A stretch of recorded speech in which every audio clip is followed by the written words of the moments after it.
Hey everybody, I'm Reverend Jim. This is the whole Bible. We are going through the whole Bible from beginning to end. Last week we did Genesis 1 and 2. Today we're in Genesis chapters 3 through 5. Next week we'll pick up with chapter 6 and beyond. And yes, we are doing the whole Bible from beginning to end. Also, you don't know what word I just said there. The whole entire Bible, the whole amazing Bible, the whole fill in the blank Bible. That's the point. So for anyone last week who was commenting on my first words, they're a mystery, and that's on purpose. Okay, Genesis 3 through 5. So this is often referred to, one simple way to refer to this would be the first people, because we're going to meet a lot of the first people in this story. We met a couple last week, Adam and Eve, maybe you've heard of them, although technically she's not Eve until this one. We'll get to that in a minute.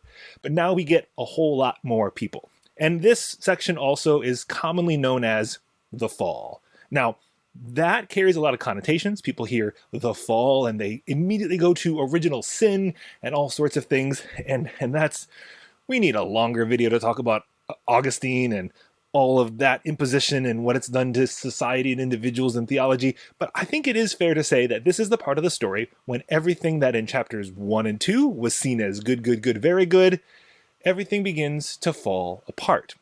So yeah, there is a fall happening here. Things are beginning to fracture and crack, and the goodness of creation, we got some less than good things going on. So let's take a quick look at what these three chapters are, a little overview, and then we'll watch some videos within a video. Ooh, that's like an Inception moment. Videos within a video. Okay, let's see. These three chapters.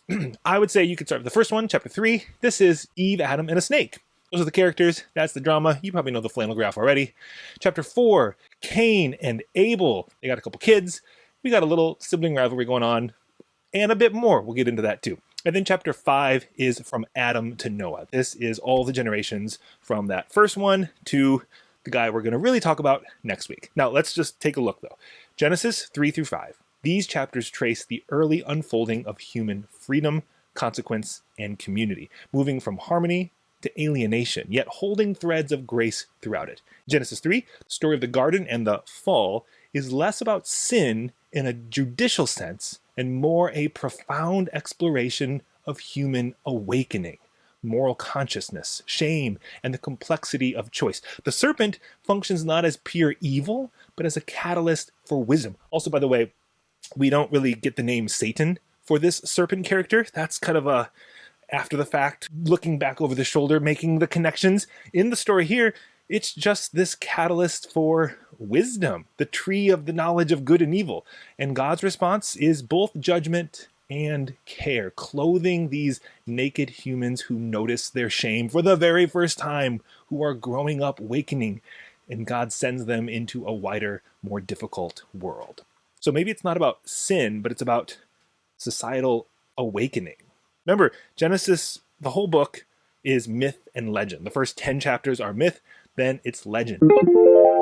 So these are not history. This is not a history book, not a science book. This is people making meaning of how they got to where they are, and we continue to do that today. That's chapter 3. Chapter 4 deepens the theme of rupture through Cain and Abel, these two brothers, revealing how envy and violence distort human relationships, but also how divine mercy endures as God marks Cain for protection rather than annihilation. You might know that story. You know, they bring offerings, sacrifices to God. God finds one of them more pleasing than the other. The brothers have a little and it doesn't turn out too good. Cain ends up killing his brother Abel. My favorite part is there's this line when Cain goes to God, "Am I my brother's keeper?" And God doesn't technically say no. Because, yeah, I think you are your brother's keeper. That's kind of one of the subtexts of that story. All right, but then Genesis 5. This is where we trace the generations from Adam to Noah. We started with Adam last week. Noah's coming next week. This chapter bridges the two.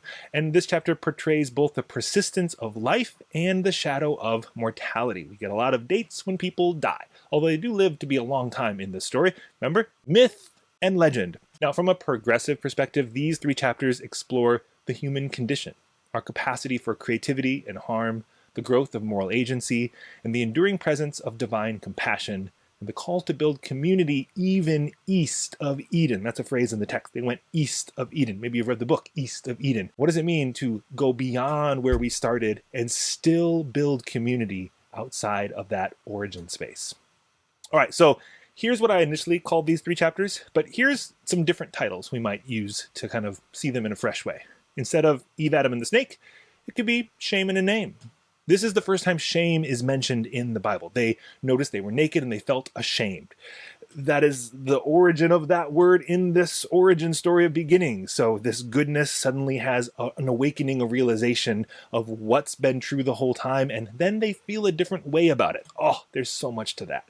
And this is also shame and a name. This is where Eve gets a name. See, prior to this, God told Adam to name all the animals. So he's like dog, cat, goat, platypus, you know what I mean. But he doesn't name Eve. Eve doesn't get a name. Adam is not his name. It's just a description of what he is from dirt. And woman is just a description as well. Eve is a name. So Adam names Eve after the fall. This says something about men claiming hierarchy over women as a result of this fracture and fall to the good creation. This isn't an ideal that we see prior.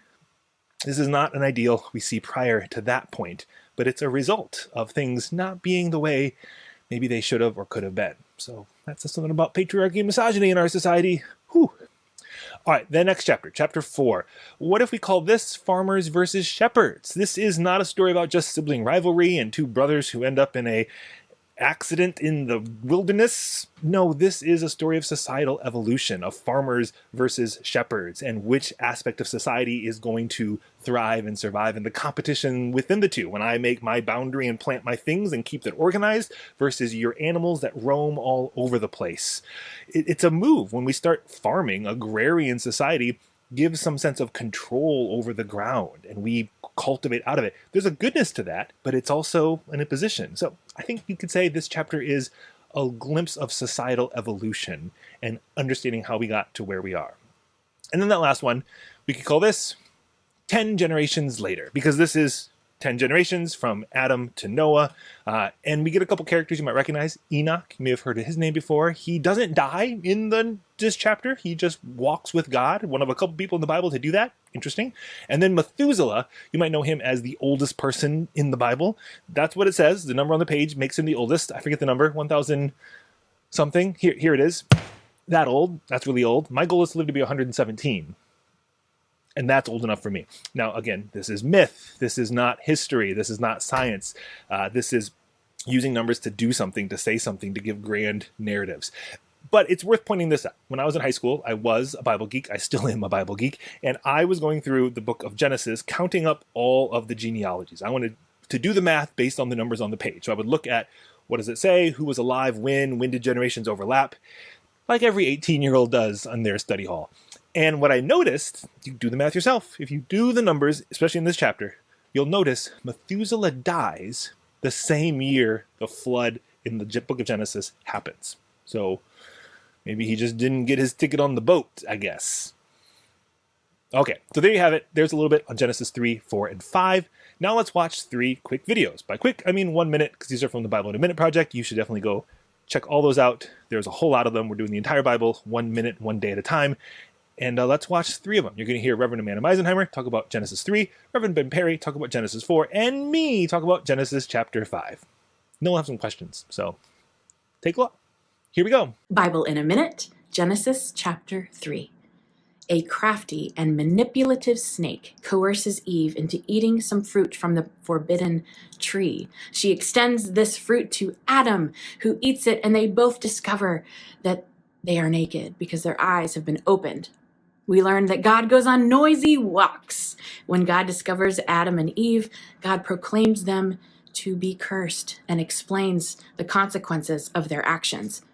Then God clothes the disobedient pair and then sends them out of the Garden of Eden to protect them from the tree of eternal life. So, what kind of God are we dealing with here?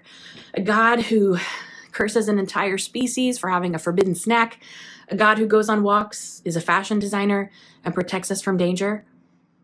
Both? And this is Bible in a Minute, Genesis chapter 4. And you already know this story.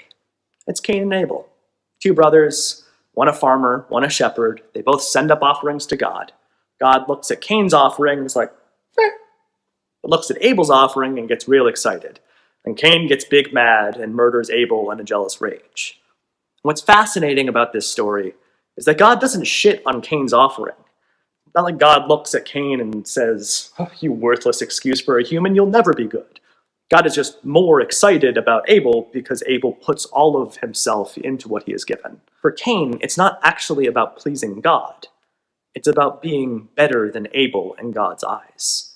What we find here is a condemnation of religious supremacy, of a faith that is more about being better and more favored by God than somebody else. And that kind of faith kills. Bible in a minute. Genesis chapter 5. This is the list of the descendants of Adam. Adam to Seth, to Enosh, to Kenan, to Mahalalel, to Jared, to Enoch, to Methuselah, to Lamech, to Noah. You might recognize some of these names. Enoch ended up walking with God. Methuselah was the really old one. And Noah? Do you need an ark? Because I know a guy. Now, bad Bible jokes aside, this is one of those chapters that you probably just skim right past, ready for the story to pick up with Noah and his infamous ark. But before you open your umbrella and move on to the impending precipitation, slow down and sit with these names. No, this is not a historical record of birth certificates, but it's a narrative history of the mythic characters who connect us from one global event to another, from the world's divine creation to its sudden and very wet destruction. And perhaps this list of names, stories really, invites you to reflect on the generations that have led to this moment and to your life. Whose shoulders are you standing upon? And where is your story headed next? All right, first question as always, what stands out to you? What do you notice in everything I've just shared? Anything that you've never thought of before? Any new details that I missed that you want to bring to the surface? Drop them in a comment. Or here's some specific questions that might help us process these 3 chapters as well. How does the story change if we see it as the awakening rather than the fall? What does it mean to be your brother's keeper in our world today? And the third one, what legacy do you carry and what legacy do you hope to send ahead? Thinking of all those generations. So there you go. There's some questions. There's some things to think about. Leave a comment. And next week we'll be back looking at Genesis 6 through 9 with the story of Noah. So go catch up on the first week if you missed it. Get ready for the next week. And I'll talk to you next time. Bye.